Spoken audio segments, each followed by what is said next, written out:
Okay, let's talk about fertilizer injectors. Uh, so running the automated drip irrigation is awesome. That's definitely the way to go in your garden. Short of just a couple potted plants or a couple containers, even then, I would still do it. If I had 10 container plants, or I had a single, 3 foot by 3 foot garden bed, I would still cough up the money to run drip irrigation. It just works awesome. The plants respond so well to that regular watering of the same amount every day, every other day, multiple times a day, whatever it is. But one of the things I see then is people talk about the fertilizer injectors that you run in your drip irrigation systems, and I see a lot of people doing it wrong. People are asking why they're not getting results. People are asking why it's not working, and then I see other videos of people doing it just doing it wrong. They just haven't taken into account how it works, I think. And I used to do it this way as well, but then I one day realized, what am I doing? So this is what I have: the Easy Flow 1 gallon injector. You could run it on settings 3, 2, 1 or fast, or 1, 2, 3 and fast, and depending on your type of injector, it's going to run anywhere from 1 to 1000 ratio of dilution, or 1 to 100. 1 to 100 is fast, and for my model, fast is 1 to 100. That's the strongest strength that you could do. That's the most fertilizer in the drip irrigation. So people run organic or synthetic fertilizer, or the chemical fertilizers. I'm going to tell you that for the drip irrigation for fertilizing, it's a lot better to go synthetic, just the straight chemical fertilizers. I know a lot of people don't like that, but it just makes more sense for this type of. You could run like the organic, like granular fertilizers, like a base for your plants, to just mix it in the soil once every few months or something like that. That's fine. Just follow the instructions. But for that extra little boost, it's good to just go with the synthetic. It just works so much faster. It's so much stronger, and you will see. Excuse me. It's Independence Day in Florida, and it is hot, to say the least. Just sitting here, I'm drenched. So this is why. This is sort of the problem that you run into as you are going with the fertilizers. So a lot of people like the Alaska fish fertilizer. I do too. It's good stuff. It's super easy to put. It says a tablespoon per gallon is what the manufacturer recommends. Tablespoon in your gallon watering jug, water your plants. Done. Nice and easy. That 1 tablespoon per gallon gives you 195 parts per million nitrogen. That's a good, decent feeding. Not super gentle, definitely not harsh. You're gonna have no problem running that nitrogen parts per million in your plants. That's great. Honestly, running something like fish fertilizer, you could water like that once a week. You could water like that once every few days. That'd be no problem. But the problem you're gonna see is that it's going to add up in cost. It's just not gonna really work. So what you would do then for the 1 to 100 fast setting on your tank, that makes 100 gallons. So it's 1 gallon tank, and it's a 1 to 100 ratio. So you need to have enough fertilizer for 100 gallons of water. And that 1 tablespoon per gallon ratio of 100 gallons of water, you need 100 tablespoons, or 32 ounces, or a quarter of a gallon. That's a lot of fertilizer. I just looked it up on Amazon, and a gallon jug is $30.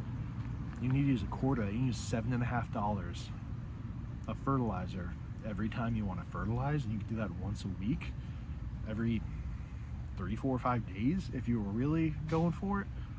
That's a lot. If you're watering once a week, that's $1 a day in fertilizer. That seems excessive. And not only that, it's not really going to break down the water as much as you want it to. It needs to be diluted in the water, and running 1/4 fertilizer to 3/4 water, it's not going to flow as well as you would want it to. Over time, you're going to probably have issues with your emitters clogging and stuff like that. So you could do it, but it's very expensive, And to even get a gentle feeding, you have to put so much fertilizer in that tank. And this is the 511, I believe it is. If you were running some of the more gentle ones with a lower nitrogen ratio, like you see some of these organic water soluble fertilizers that are very gentle, that have like a 1, 2, or 3 ratio for that first number. And when you get there, you're getting to the point where you literally just, there is no amount of fertilizer that you could put in the injector on the fastest setting in order to get the type of parts per million that you would want in order to say you're fertilizing your plants. It's just, it is so diluted naturally. It's such a weak fertilizer that it's just not going to work in this context. And we'll get to that. So that's the thing. 195 parts per million to fertilize, it's going to cost you $7.50, and it's going to not work so well. Now, if you're going to use something like a 20-20-20, you can get the Jacks or J.R. Peters 20-20-20. You can get them in the big bags, like the 25-pound bags on Amazon are $78.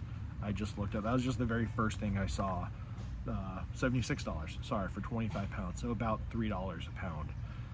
In order to get that same, actually to get more, to get 264 parts per million, that would be 2.25 cups.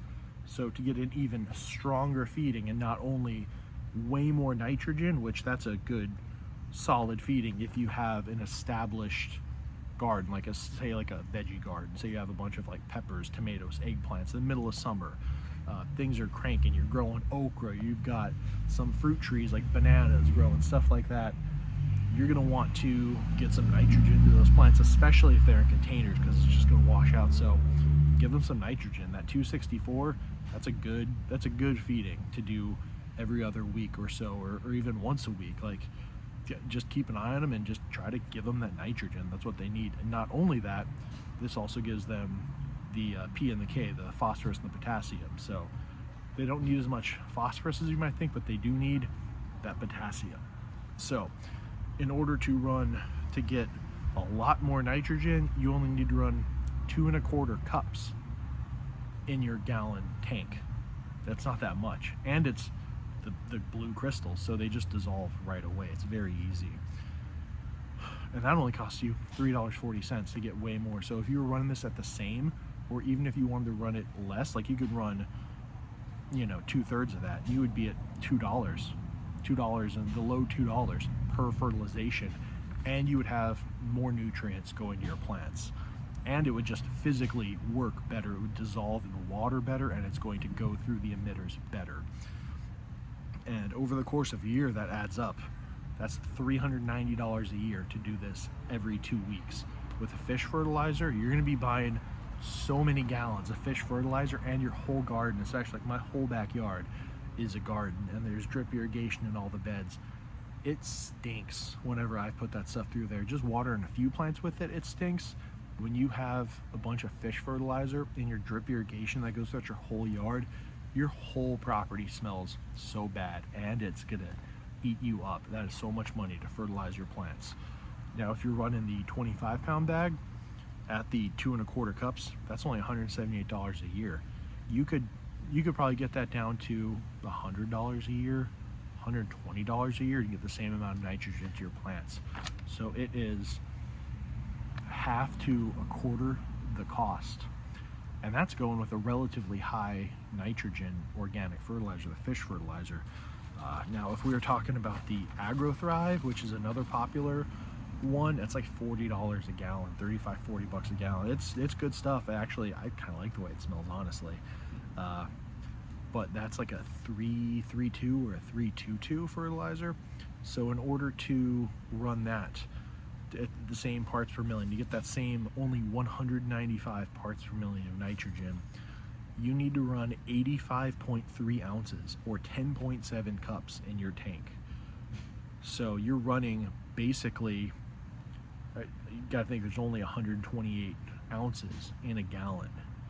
So 32 is 1 quart, 64 is another. So you're at 2/3 of a gallon of fertilizer just to fertilize your plants one time. So essentially every month you're going to be going through 2 gallons, 3 gallons at $40 a gallon. Like nobody's doing that. That's insane. There's no, I get it, people like growing organic, and that's cool if you do, but people always say that gardening is super expensive. It's stuff like that. If you're growing these in these beds that are made out of cedar wood and using all these fancy materials, and everything is picture perfect, and you're using some sort of fertilizer that it costs you, for that one it would cost you $15 to do one fertilization of your garden. That's crazy. This other stuff isn't going to kill your soil if you use it reasonably. Nobody's using the stuff like the giant agricultural companies are. Use it, don't abuse it, follow the directions, and it's just fine. But yeah, it's just, I see a lot of people that are putting in 1 tablespoon per gallon of an organic fertilizer, and they have the 1 gallon of water in their tank, and then they put 1 tablespoon of fertilizer in it, and then they turn it on and walk away. You are getting 1/100th of a tablespoon of fertilizer per gallon. Who would do that? Nobody would do that. It doesn't even make sense. That you're not fertilizing anything. Imagine getting your 2.5 gallon watering can and putting 1 drop of, literal 1 drop of fertilizer in it. That's not doing anything. Like there's more nitrogen in the rain that falls out of the sky than that. So think about it, think about what you're doing, look at the directions for whatever fertilizer you're using, look at your fertilizer injector, look at the rates that you can select, and then figure it out. It needs to be, in this case, 100 times stronger than what the manufacturer recommends, since it is being diluted. So one thing I've seen just a lot of people doing wrong, and figured we would bring it up and see if maybe I could save some other people from doing the same thing that I was doing, because I just never slowed down to think about it. So happy Independence Day.